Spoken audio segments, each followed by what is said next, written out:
Hola a todos. Hoy vamos a comenzar con la clase de Kruskal-Wallis. Como ya vieron en la teoría, esta es una prueba no paramétrica y la vamos a utilizar siempre que necesitemos analizar tres o más grupos, comparar en realidad tres o más grupos y hayamos intentado analizarlo con el ANOVA, pero haya quedado por algún motivo invalidado y tengamos que pasar a este tipo de pruebas. Bueno, como verán, yo ya abrí el script. Vamos a ver que hay varias cositas que vamos a tener que ir modificando porque quedó, digamos, con otra base de datos previa y demás. Hoy vamos a trabajar en particular con la base de datos Tucura. Si bien a ustedes les va a quedar para trabajar con la base cerdas, hay una de las variables de estudio que necesitaba que se realizara un Kruskal-Wallis, pero bueno, lo van a hacer ustedes con el.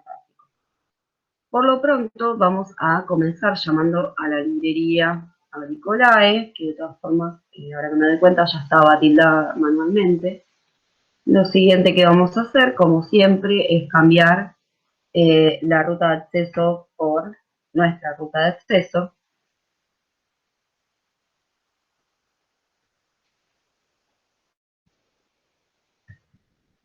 cambiando siempre estas barritas.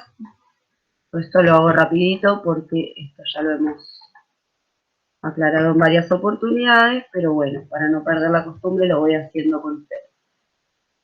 Llamamos entonces a esta carpeta, generamos el objeto datos que lo lea, le pedimos por el comando acá, read.csv, que lo lea de el archivo base-cerdas. Ahí tenemos la primera cuestión que tenemos que cambiar, porque como no vamos a trabajar con esa base, vamos a cambiarle por el nombre de esta carpeta, que es base-tucuras.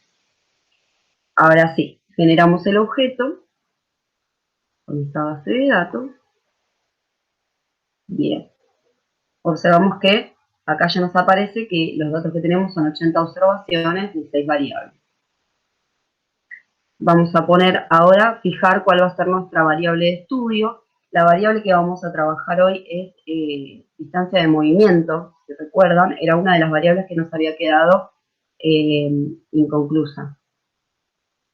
Vamos a cambiar entonces esta última parte. Si recuerdan, variable de estudio, flechita, datos, signo, pesos y la variable, ¿no?, que vamos a trabajar, o el título que tiene la columna de la variable que vamos a trabajar. En este caso es distancia.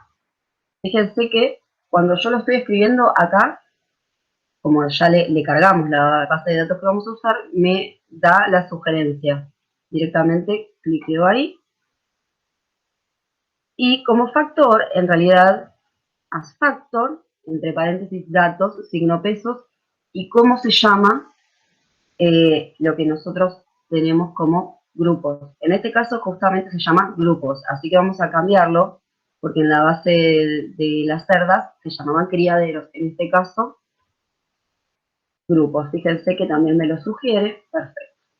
Ahora sí, vamos a correr la variable de estudio para que ya quede fija. Vamos a fijar este otro objeto, generar este otro objeto que es el objeto factor, donde le indicamos que la columna grupos es lo que nosotros vamos a denominar factor. Acá tenemos otro comando que dice tapply, entre paréntesis, variable de estudio, factor y mediana. Esto lo que va a hacer es generarnos una tabla, vamos a correr, en la que indique los distintos niveles del factor. Fíjense, grupos tenemos GH, GM, SH y SM.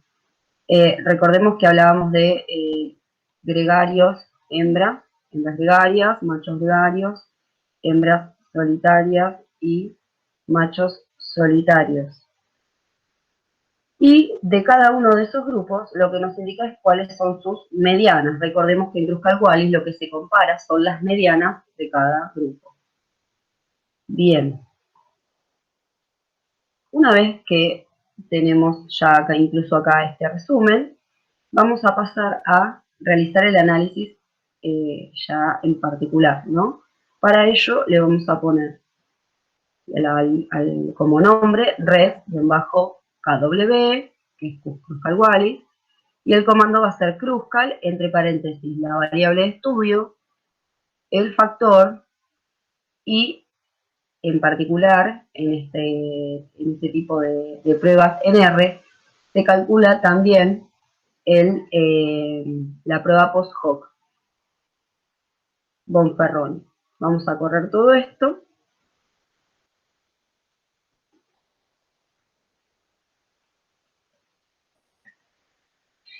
Perfecto. Fíjense que acá nos va resumiendo como siempre, ¿no? Nos va resumiendo que el factor nos indica 4 niveles y nos dice que los niveles, bueno, comienzan con G-H, G-M y puntos suspensivos porque los otros dos no entraban aquí. Y la variable de estudio dice que tiene los números entre 1 y 80, perdón, que tiene, las observaciones son entre la número 1 y la número 80, y cada una de ellas están indicadas acá o están detalladas acá. Si nosotros quisiéramos, podríamos verlas una por una. Bien. Lo siguiente que tenemos que hacer, ahora sí, es pedirle el resultado de las estadísticas. El comando para eso es, de nuevo, llamar al objeto red-kw, signo pesos, estadística. Acá nos va a indicar el punto crítico, que sería el índice H, y el valor P. Veamos, entonces, voy a quitar esto. Fíjense, chi-square, lo que está puesto de esta manera, en realidad es el índice H, ¿sí? Que en este caso nos da 36,34426. Acá vemos los grados de libertad, que son 3, por supuesto, ¿no? Eran 4 grupos, menos 1, 3. Y el valor de P es todo este que encontramos acá hasta aquí. Fíjense que el valor de P da un número de 6,332767 elevado a la menos 8. Es decir que evidentemente hay diferencias significativas entre los grupos. Acá ya llegamos a esta conclusión. Sin embargo, por supuesto que como tenemos varios grupos, necesitamos saber en dónde están esas diferencias. Al igual que lo que pasaba cuando trabajábamos con el análisis de la varianza. Si se fijan, inmediatamente después de este último comando que utilizamos, dice pruebas post-hoc, correr la siguiente línea únicamente si la prueba dio significativa, es decir, si nuestro valor de P fue menor a 0,05, que es lo que convenimos como punto crítico, como nivel de significancia en realidad. Para ello, lo primero, lo que le vamos a pedir es este comando, o sea, que utilice este objeto que es red-kw. Fíjense que como lo señalé, me lo marca también acá arriba, de donde viene. Signo pesos groups, es decir, que me los agrupe, que me arme los grupos. Ahí nos va a indicar las letras, ¿sí? Que se le asignen a cada uno y por lo tanto vamos a poder analizar si tenemos, dónde estarían esas diferencias que vimos que eran significativas. Veamos entonces. Cuando le pedimos eso, la variable de estudio y los grupos, acá nos indica, fíjense que nos lo ordenó de mayor a menor, ¿sí? G-M, G-H, S-M, S-H, en ese orden. Con las medianas para cada uno. Si observan las letras que se le asignó a cada grupo, para los dos grupos gregarios, G-M, G-H, le otorgó la misma letra, la letra A. O sea que entre ellos no hay diferencia significativa. Sin embargo, sí difieren, por ejemplo, del grupo S-M, que tiene la letra B, y a la vez difieren del grupo S-H.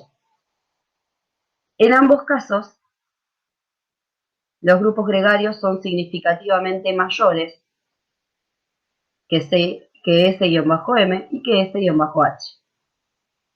A su vez, si continuamos hacia abajo para no desordenarnos, el grupo S-M tiene la letra B y el grupo S-H tiene la letra C. Esto nos indica que también hay diferencias significativas entre los grupos S-M y S-H.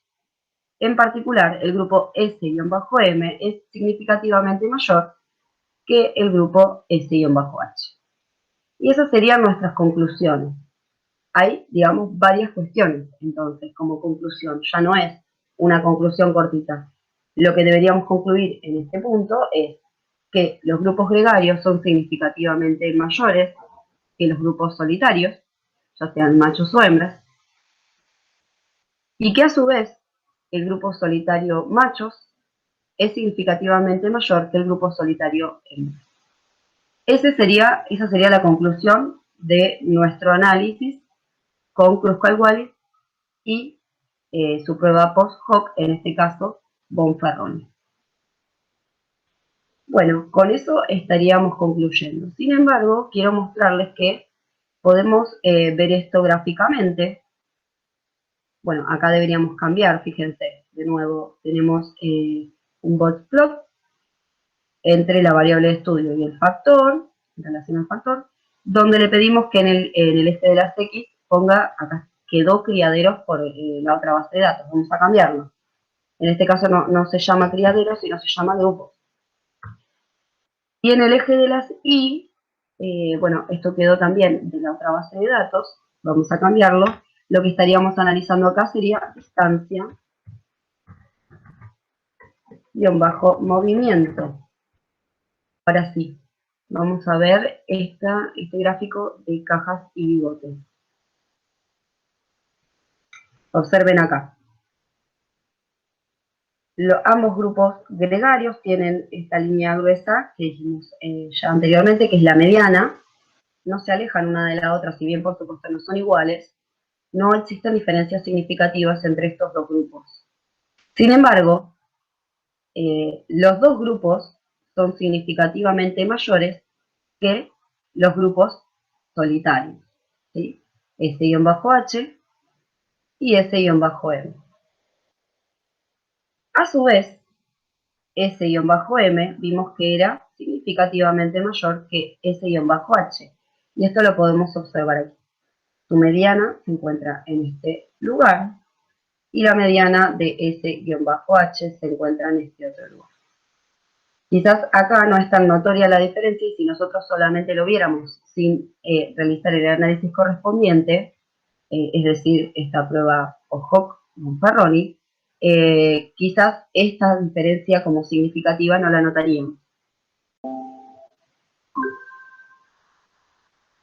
Bien, para finalizar, lo otro que quiero que veamos tiene que ver con estos puntitos que se ven también en el boxplot, ¿sí? Estos puntos que se ven graficados fuera de las cajas y bigotes son esos datos extremos o outliers que en la teoría habían visto que generalmente coincide que el ANOVA quede invalidado y tengamos que pasar a este otro tipo de análisis no paramétrico cuando hay esta clase de datos, ¿sí? Extremos o outliers. Y acá lo podemos ver, ¿sí? en el propio gráfico.